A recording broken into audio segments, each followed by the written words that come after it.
That's totally gonna get cut. Yeah, 100%. Are you kidding me? That was the dumbest thing I've ever done, and that's saying a lot, Aaron. Rhyme or free doesn't matter to me. It's my bad poetry.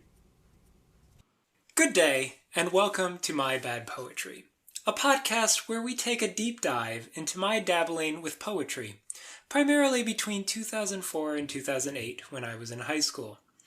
Each week we hear a selection read aloud for what may be the first time, and we'll examine this poem for its historical, philosophical, and literary quality. Always asking, why in the world did I write this? I am dragging my dear friend Dave along with me on this journey into my old private journal. Dave, what did you do to deserve this? So, do you know the story of Sisyphus, who constantly is pushing a rock up the hill? Is that it? Or is he the one who's getting his liver eaten out by crows? I don't know. I feel like the ancient Greeks really missed out on reading middle school and high school poetry as a Sisyphean horrible task, but it's fun. Yay! Your face there was like, do I be offended? Do I yes and this? Or do I try and punch him through the screen of Zoom? Yeah, if only I took more improv class, doing more than one, because I'm not good with the yes ands, Dave. No, but you are a kind person. Ha, see what I did there? Like I did no, but it's that yes. And. I took no improv classes. Okay, well, before this goes any more off the rails, let's hear a selection from November 2005. The date, the 7th. The poem is titled Sing. Sing, O bird of beauty, for my heart is low with sorrow. Life is fading from grasp, and I hear no more songs. Sing, O beautiful bird, for my ears are yearning. I have no songs to please me, for the bird is dead.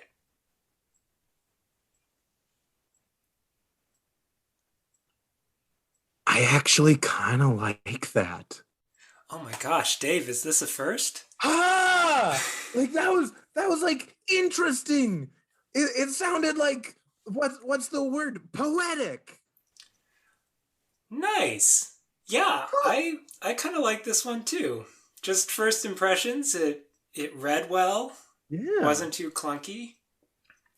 What did you think made it sound poetic? Well, I don't know. I think part of it is the you're getting out of the definitional phase. Like there's more something. I think substance. I wouldn't go that far. Oh, okay. I think it's a more poetic language. Like there's less direct connection to things. It's a more disjointed metaphor, which helps it sound more poetic, if that makes any sense. Yeah, so it doesn't sound like you're reading out of a Webster's dictionary. Yeah, I'm struck by this one in that I really wish I had better context as to why the bird is dead. Why is the bird dead, Dave? That's the question I ask every day when I look out my windows. Do you have dead birds in your yard? We would if we ever cleaned our windows, but our windows are dirty enough that no bird can see its reflection. That is a gift. Yeah, right? I don't know. Why is the bird dead? Life is fading from grasp, and I hear no more songs. Oh, sing, oh beautiful bird. I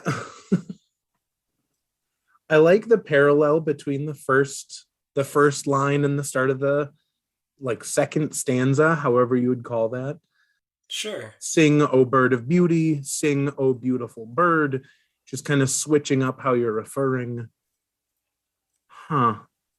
And it seems like the first one, sing, O bird of beauty, it's talking about hearing or listening for the songs, but then my ears are yearning. You can cut all that. All of those words that I just said mean nothing. I literally, like, I was reading it and I thought, oh, I have a really good point here. And my point was, it's about hearing stuff. So you're taking the very literal approach to this poem. Yes. I am listening for a bird song. Yes. Okay. What is there supposed to be something more to it? Maybe, Dave, there might be a metaphor at work in these words. A little bit. Yeah. Yeah, I assume there's some heartbreak. Right. That seems to be implied with my heart is low. Mm-hmm. But then I hit rock bottom at the end with the bird being dead. So I have found myself unable to imagine new love. Well, that's one of the things that I'm kind of confused about as I read this. And maybe it's not confusion, maybe it's there are multiple angles to look at this from. Because like when I hear sing, O bird, I think maybe you're talking about a specific person, like you're talking about the beauty that you found in a specific person, but then the bird is dead. I doubt that that's where that metaphor leads. Yeah, no one that I had any connection to died at this time. Right. And then I was thinking like along the lines of, because I know how entrenched in poetry you are, hope is a thing with feathers. What is that? Oh, that's the Emily Dickinson. I never remember the number, but yeah, hope is a thing with feathers that flies to other stuff.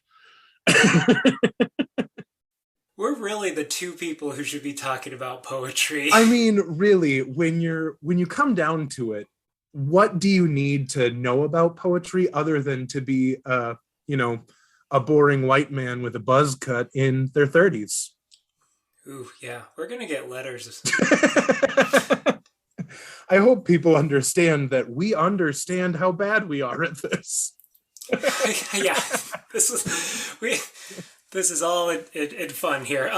No, I am serious. Oh. Yeah, I see the confusion because there is a direct request to a bird, and then I almost feel like this should be a 3 stanza. I have it structured as 3, but I feel like the line "I have no songs to please me." Mm-hmm. If I were to structure this today, I'd break that and pair that with the "For the bird is dead" as the ending stanza.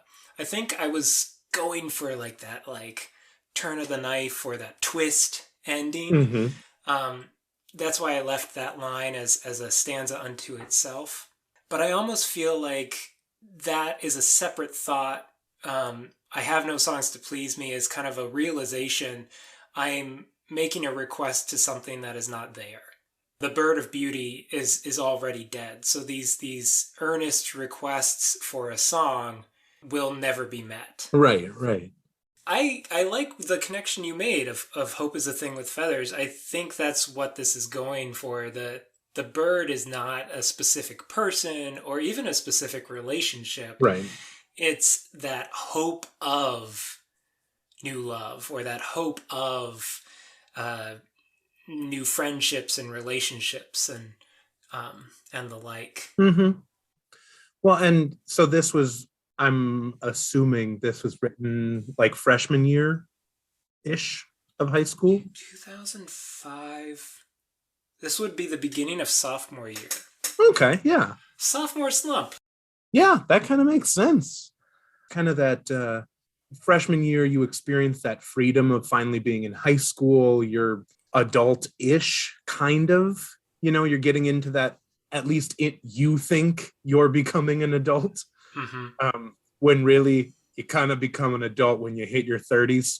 So then the sophomore year is more the realization that, no, I am still just the same as I was in middle school. this is just another chance to look at myself and figure that out. And I think that that plays into this, kind of in that you're still trying to make sense of your life around you. You're still trying to define who you are and what you're looking for in life. So that love, that heartbreak feels really definitional to who you are. I remember breaking up with a girl when I was in seventh grade, and my thought was, I will never love again. This is the end. Ah!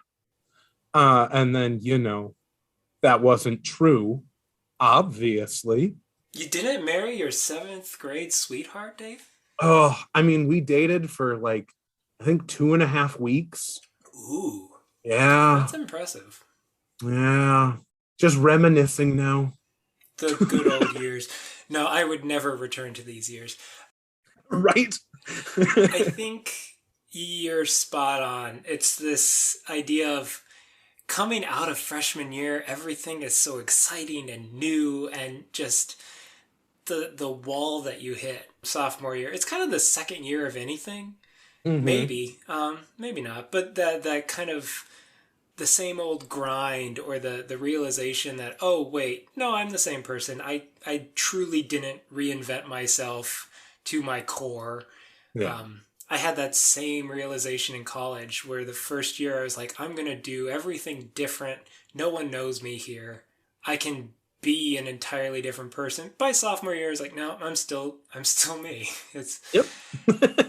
And so the singing is like perhaps trying to recapture that feeling of newness. Or hope. I think going back to hope is still that's the strongest metaphor I've gotten from our conversation so far, is that hope. It's amazing how seriously we take things. Right. Back in junior high and high school. I was on the same boat. I truly thought I would never love nearly as well again as when I held hands. Whoa, my gosh. So in between silence and sing, which does, okay, I know we both hated silence, but there does seem to be a nice pairing there, in that silence is the ear is not hearing anything but still listening, and then this comes following it is like, what am I listening for? It's the song of a bird. I would say that's a closer connection, but actually there is a huge jump in time. Okay. At least July, September. Dear listeners, Aaron is trying to count. 4 months. It took him that long to count to 4. Yep. My daughter would be proud. It took at least 4 months to write this new poem. And in between that, I have a journal update. Ooh, okay. Juicy gossip. Yes, this comes to us from July 27th, 2005. Remember, the poem is written in November. So, here's the words. I have to wonder why I write in this thing anymore. I went out with Judy for a month and a half, and then it ended by lack of communication. No luck trying to find a new girlfriend. I am bored out of my mind most of the time. I can see why I stick with poetry. I mean, I will say you do a lot more introspection than I would expect from, a freshman going into sophomore year. Like that, being able to say that the relationship broke down because of a lack of communication. And it's also much less melodramatic than what I expect from high school relationships too.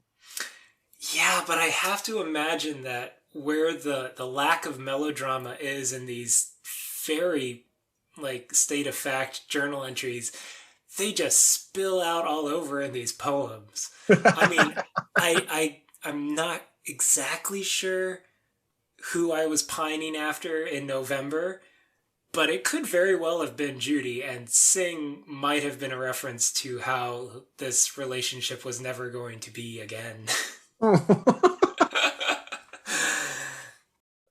Oh, that's heartbreaking.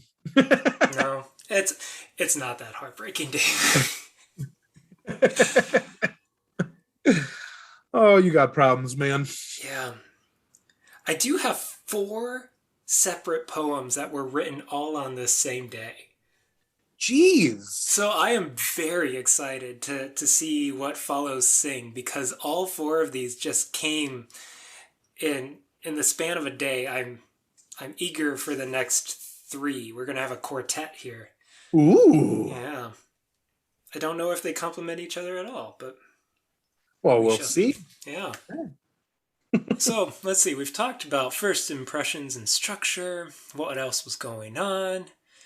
Is there anything we could have learned from this poem, looking back? The short answer is no. The long answer is no. You're welcome. No, I'm noticing how much you talk about, like, you have silence, you have this, which is about not hearing anything. Like that is a useful metaphor that you've used before. And I kind of wonder how often you use those metaphors still. Oh, interesting. Am I writing? Yeah. Yeah. I would say that would still be a very strong metaphor I rely on. Mm-hmm. One thing that resonates with me in my structure of understanding the world is this metaphor that, again, we're going to go back to the fantasy writers. Mm-hmm. But J.R.R. Tolkien and C.S. Lewis and Madeline L'Engle, all 3 of them within their kind of creation myths incorporate song. Yeah. As like the language of creation, or the love language of God.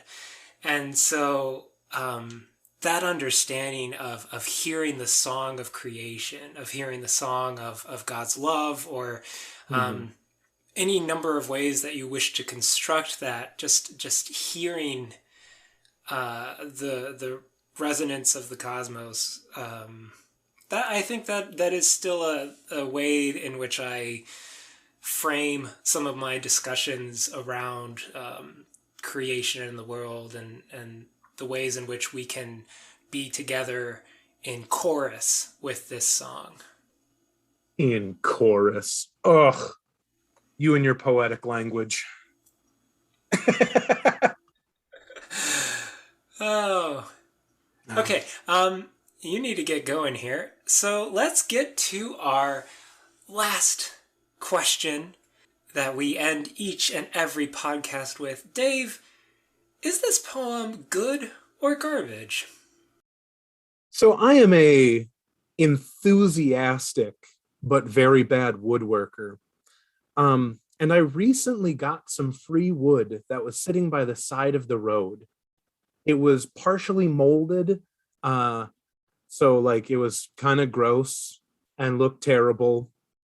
But I turned it on my lathe, and the mold kind of gave it this cool, like, chambray effect, like it was kind of shining.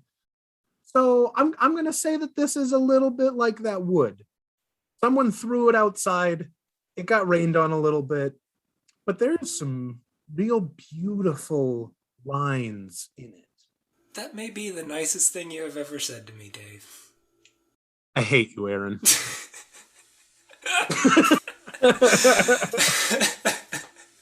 I wrote something beautiful. I think there's some beauty in this. Yeah, it's not pristine, No. not well polished, but you give it a look over, and there's some good stuff there. There's some. But to be fair, to like uncover that beauty, you kind of have to spin it at 4,000 RPM and attack it with razor sharp chisels. So. Well, that sounds less nice. I'm offering to stab your work, Aaron. That's what I'm saying. Well, the bird's already dead, Dave.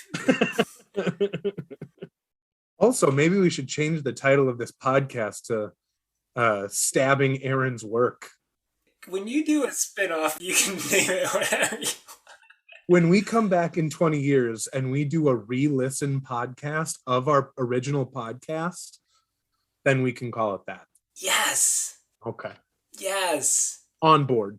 Stabbing Aaron's work.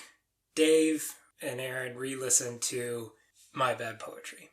The amount of enthusiasm you have in your voice right now implies this isn't going to happen, Aaron. This sounds awful, Dave. I mean, I hate the sound of my voice. Editing these things is already torture.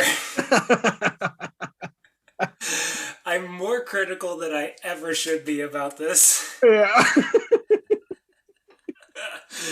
But yeah, let's do it. 20 years from now.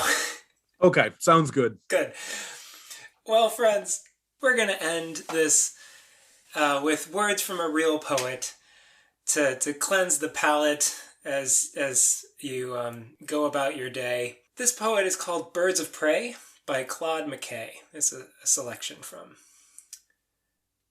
Their shadow dims the sunshine of our day as they go lumbering across the sky, squawking in joy of feeling safe on high, beating their heavy wings of owlish gray. This has been My Bad Poetry. Sorry for joining us. Sorry for joining us. I really should do this with a beer, because then the shots every time you went ugh would be more effective. But yeah, I finished my coffee, so now I'm just exhausted. I've got here some off-brand carbonated water. Fancy. Mm-hmm. Rhyme or free doesn't matter. It's my bad poetry.